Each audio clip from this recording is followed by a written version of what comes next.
Undoubtedly, the Middle East is the most ruthless geography and land in the world. Some religious books mention that the first crime in human history took place on this land, and the motive for this murder was jealousy. Cain succumbed to his ego and killed his brother Abel. This painting belongs to James Tissot, which depicts the scene where Cain leads his brother Abel to the killing ground. According to the Torah, this incident happened in the city of Sham, located on the borders of present-day Syria. Centuries have passed, yet nothing has changed in the Middle East. In the city of Sham, people continue to kill each other. The Middle East is always associated with words like instability, chaos, and war. But there is also a mysterious land in this region that people know very little about: Israel. Israel is surrounded by Arab countries on all sides. Lebanon to the north, Syria to the northeast, Jordan to the east, Egypt to the southwest, and Palestine to both the north and south. In reality, Israel's presence in this geographical region is not welcomed by any of these countries, but none of them have the power or ability to confront or go to war with it. Now let's get to the main question. How does Israel protect itself from enemy countries? Before anything else, I must say that this video contains no ideological perspective, and I will only talk about maps, history, technology, and a little politics. Mossad is one of the most powerful and important intelligence agencies in the world.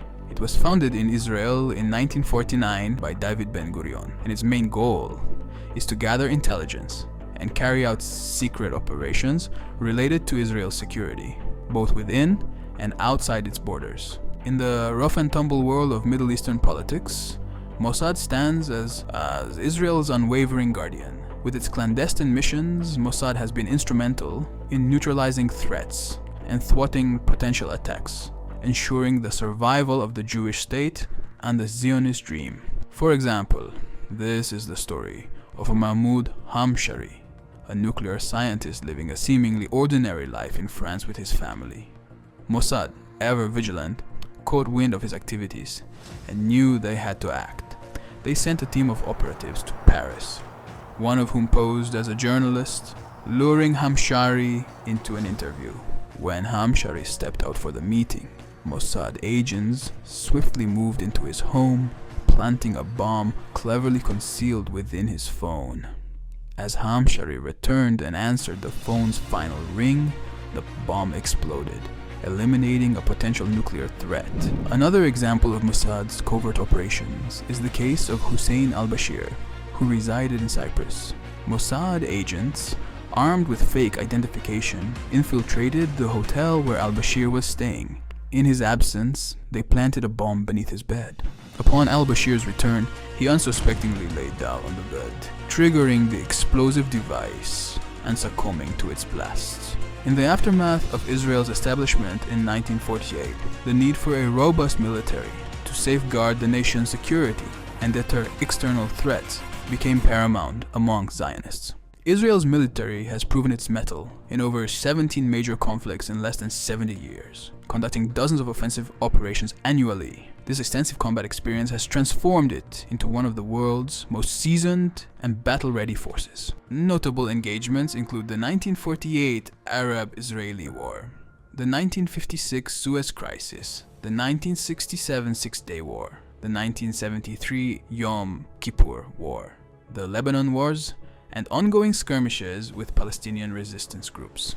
Throughout these conflicts, Israel has often relied on the backing of the United States and Europe, gaining access to advanced weaponry. This support, coupled with its own military prowess, has enabled Israel to emerge victorious in most of these battles. While Israel's military has a formidable reputation, it has faced setbacks in recent years. For instance, in the 2006 war against Hezbollah, it failed to achieve its declared goals of destroying or disarming the militant group.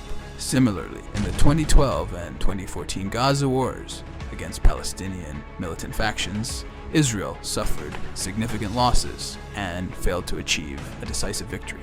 But even though they've lost some fights, Israel still thinks it's the strongest army in the Middle East. That's why the US only sells its best weapons to Israel and not to anyone else in the region. In 2024, the Israeli military ranked 17th among the world's largest armies in terms of both strength and military budget. According to a report in James's Defense Weekly, Israel is estimated to possess between 100 and 300 nuclear warheads, ranking it as the 6th largest nuclear power globally. This places it on par with the UK in terms of nuclear arsenal size. These lights you see in the sky are not related to a fireworks ceremony. There is no celebration held here. In fact, these lights represent a rocket attack and defense against Israel. Some nights, hundreds of these missiles can be seen in the sky of Israel, but none of these missiles can hit Israeli soil. It can clearly be said that Israel protects its sky with a large shield called the Iron Dome. But how does the Iron Dome work? The Iron Dome consists of 3 parts. The first part is the radars. Any missile that aims to enter Israel will be identified by the radar system, and the information related to the missile speed and direction will be sent to the control center. Second part, control center.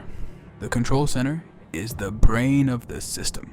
It tracks incoming rockets and calculates their predicted impact zones. If the target area is not critical, such as open fields, the system may allow the rocket to land to avoid wasting an interceptor missile. However, if the rocket is headed for a populated area or a strategic location, the control center will send a signal to launch an interceptor. Third part, launchers. When the system detects an incoming rocket, the launchers fire interceptor missiles. These interceptor missiles target and destroy the incoming rocket in mid-air. In recent months, Israel's Iron Dome missile defense system has become a subject of heated debate. While the system has been highly effective in intercepting rockets fired from Gaza, it has also failed to intercept some, raising questions about its cost effectiveness. Each Iron Dome interceptor missile costs around several $1,000s, and the system's overall cost of operation is estimated to be in the hundreds of millions of dollars per year. This has led some critics to argue that the system is too expensive, especially given its occasional failures. However, proponents of the Iron Dome argue that the system's overall benefits outweigh its costs. They point out that the system has saved countless lives by preventing rockets from hitting Israeli cities and towns. They also argue that the cost of a single intercepted rocket is far less than the cost of the damage it could cause if it were to hit its target. The Iron Dome's success rate is estimated to be around 95%, meaning that for every 20 rockets fired, only about 1 will get through. This may seem like a high failure rate, but it is important to remember that even a single intercepted rocket can save lives. Ultimately, the decision of whether or not the Iron Dome is worth its cost is a complex one that must be made by the Israeli government. Jews have been scattered around the world for ages. That's why they're everywhere. And let's not forget, they've done pretty well for themselves financially. Speaking of everywhere, like France wouldn't dare mess with their 465,000 rich folks. And the US, with all their millions of Jews, of course they back Israel. Basically, Israel uses diplomacy and stuff to get along with other countries. That's kind of their secret weapon. Finally, due to the custom of keeping everything secret in Judaism, this land is always considered very mysterious for people, and very little information leaks out, and people know very little about this land and the events happening within it. What do you think? Has Israel been successful in protecting itself or not? We look forward to your opinions in the comments section. Also, subscribe to White Door channel to see more content about different countries.